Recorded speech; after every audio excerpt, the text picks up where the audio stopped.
it's the afternoon. It's actually 11 a.m. Oops. Oh, actually, well, yeah. Anyway, guys, so in today's video, we will be visiting the different tourist traps here in Rapid City, South Dakota. And then our first stop was the Bear Country. It's a drive-through zoo, so we're all gonna be safe and sound in the car. Oh my god, that's so cute. That's a sleeping Arctic wolf. Just basking in the sun, chilling like a villain.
God, guys, it's so cute.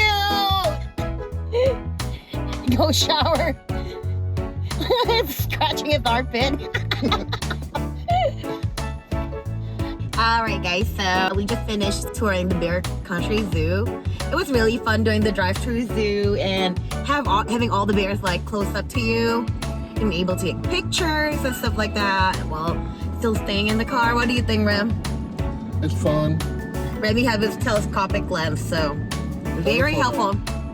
Oh, telephoto. Anyway. Alrighty.